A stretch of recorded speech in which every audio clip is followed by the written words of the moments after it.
ഇന്നിപ്പോ ജുമുഅന്റെ ദിവസാണ്. നേരത്തെ തന്നെ ബാങ്ക് കൊടുക്കുന്നതിന് മുന്നേ പള്ളിയിലൊക്കെ എത്തിയിട്ടുണ്ട്. കൂട്ടുകാരെ ശ്രദ്ധിക്കൂ. ഇന്നത്തെ ഖുത്ബയില് കാര്യമായിട്ട് ഉസ്താദ് പറയണത് നിസ്കാരത്തിനെ പറ്റിയൊക്കെയുള്ള കാര്യങ്ങളൊക്കെയാണ്. ഏതായാലും നിസ്കാരം കഴിഞ്ഞിട്ട് ഞങ്ങൾ കടയിലെത്തിയിട്ടുണ്ട്. ഉച്ചക്കുള്ള തിരക്കിന് ശേഷം ഭക്ഷണം കഴിക്കാനുള്ള പരിപാടിയാണ്. ഇന്നിപ്പോ ഐക്കോറിന്റെ തലയൊക്കെ പൊരിച്ചിട്ടുണ്ട്. അസർ നിസ്കാരത്തിന് ശേഷം പിന്നെ കാര്യമായിട്ടുള്ള കസ്റ്റമർ ഒന്നും ഇല്ല. ഏതായാലും വൈകുന്നേരം ആയിട്ടുണ്ട്. അപ്പുറത്തെ അയൽവാസി കടയിൽ ഏതായാലും പണിക്കാരൊക്കെ വന്നിട്ടുണ്ടെന്ന്. 2 ദിവസത്തിന് ശേഷം ഇന്നാണിപ്പോൾ ഒരു പണിക്കാരൊക്കെ വരുന്നത്.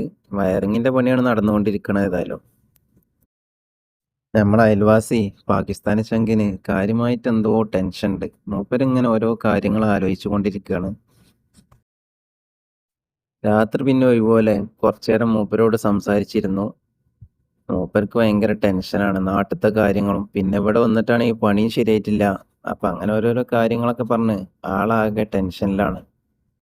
അതിനിടയ്ക്ക് നമ്മളെ കുഞ്ഞാനും ചായക്കടിയൊക്കെ ആയിട്ട് വന്നിട്ടുണ്ട്. അപ്പൊ ഞങ്ങള് ചായ എടുക്കണതിന്റെ ഇടക്ക് നമ്മളെ ചങ്കിനും ചായയും കടിയൊക്കെ കൊടുത്തു. പ്രാവും കടിയത്തെ യമനി ചോറിന് വേണ്ടി വന്നിട്ടുണ്ട്.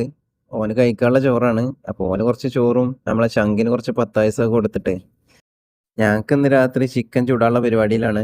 അപ്പൊ ഇന്നത്തെ വിശേഷം ഇതൊക്കെയാണ്. Okay, bye bye.